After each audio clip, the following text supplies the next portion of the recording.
Louis Vuitton is the most valuable luxury brand on earth, worth more than any fashion house in history. The monogram, the leather, the status. When you carry a Louis Vuitton bag, the world treats you differently. But here's what the world doesn't know. The man who created this empire was a homeless teenager. He lost his mother at 10, was abused by his stepmother, ran away from home at 13, with nothing, no money, no food, no shoes. And then he walked for 2 years. Nearly 300 miles, sleeping in forests, begging for scraps, working odd jobs just to survive. He arrived in Paris as a starving 16-year-old boy and became the personal trunk maker to the Empress of France. This is the unbelievable true story of Louis Vuitton, the homeless boy who built the most iconic luxury brand in the history of the world. The year is 1821. In a tiny hamlet called Anchay, buried deep in the mountains and forests of eastern France, a boy named Louis Vuitton is born. His family is poor, deeply poor. His father Xavier is a farmer. His mother Couronne is a milliner, a hat maker, trying to scrape together extra income for the family. His ancestors were carpenters, joiners, and laborers. For generations, the Vuittons had worked with their hands and never escaped poverty. Louis spent his earliest years doing what poor children in rural France did. He plowed fields, tended animals, chopped wood. There was no school, no formal education, just mud, hunger, and hard labor under grey skies. And then, when Louis was just 10 years old, his mother died. The boy's world collapsed. His father, unable to cope, quickly remarried. And the woman he brought into the home was not kind. Louis's new stepmother was cruel, manipulative, controlling. She treated the boy as a burden. The house that had once been a home became a prison. For 3 years, Louis endured it, the fights, the coldness, the feeling of being unwanted in his own family. And then one night, in the spring of 1835, 13-year-old Louis Vuitton made a decision that would change history. He ran away, he slipped out of the house in the dark. No goodbye, no plan, no money, no food, just the clothes on his back, and a single destination in his mind. Paris, nearly 300 miles away, he walked. For over 2 years, he walked. He followed dirt roads through villages he'd never heard of. He slept in forests, in barns, on the sides of roads. When he stumbled into a new town, he begged for food or did odd jobs, chopping wood, hauling supplies, fixing things, in exchange for a meal or a few coins. Along the way, he picked up skills that would define his future. He learned to work with wood, with metal, with fabric. Every craftsman he met taught him something new. Every hungry night made him more determined.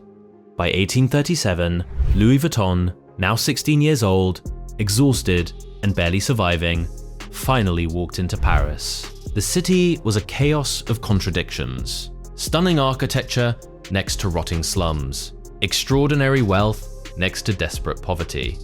The Industrial Revolution was tearing through France, and Paris was the center of it all. Louis had no contacts, no home, no money. But he had two things that mattered more than all of that combined: hands that could build anything, and a hunger that refused to die. He found an apprenticeship with a man named Monsieur Maréchal, a respected boxmaker and packer in the city. In 19th century Paris, this was a prestigious craft. Wealthy families needed custom-built trunks and boxes to transport their possessions, especially their clothing, across Europe. Louis was a natural. His hands were precise, his instincts were sharp. He quickly mastered the art of building airtight, elegant boxes that protected even the most delicate fabrics. Within a few years, he had become one of the most skilled craftsmen in Maréchal's workshop. And then came the moment that changed everything. In 1852, Napoleon III declared himself Emperor of France. His wife, Empress Eugénie, needed a personal boxmaker and packer, someone who could build and organize the enormous trunks required to transport her vast wardrobe of gowns. She chose Louis Vuitton. A homeless boy from Angers was now the personal craftsman to the Empress of France. Think about that for a moment. 13 years earlier, this boy had been sleeping in forests and eating scraps. Now, he was handling the most expensive clothing in the country, building trunks for royalty, walking the halls of palaces. But Louis wasn't satisfied working for someone else. He had a vision of his own. In 1854, after marrying Clémence Émilie Pariot, Louis used his savings to open his own workshop on Rue Neuve des Capucines in Paris. A small sign hung outside. It read, "Securely packs the most fragile objects," and then Louis did something nobody in the luggage industry had ever done before. At the time, every trunk had a rounded top, designed so rainwater would roll off. But this made them impossible to stack. Louis experimented with materials and found that canvas, lighter, more durable, and waterproof, could replace leather entirely. And with canvas trunks, didn't need rounded tops anymore. He created flat-topped trunks, stackable, elegant.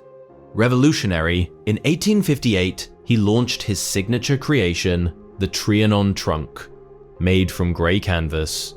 It was the birth of modern luggage. The world had never seen anything like it. His reputation exploded, orders poured in from French aristocrats, foreign royals, and wealthy travelers from Egypt, Russia, and Spain. Within a few years, Louis Vuitton's trunks had become the ultimate status symbol across Europe. But then, disaster struck. In 1870, the Franco-Prussian War erupted. Paris was besieged. Louis and his family were forced to flee. They lived in camps. They nearly starved, and when the war finally ended and Louis returned to his workshop in Asnières, he found it destroyed, his tools stolen, his materials gone, everything he had built wiped out. Most people would have given up.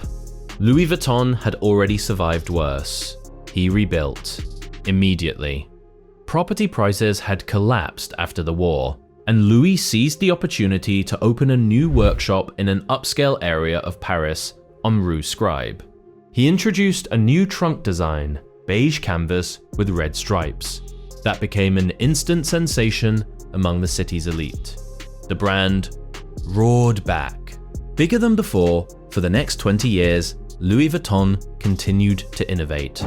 He created trunks with special compartments for hats, perfume bottles, and jewelry.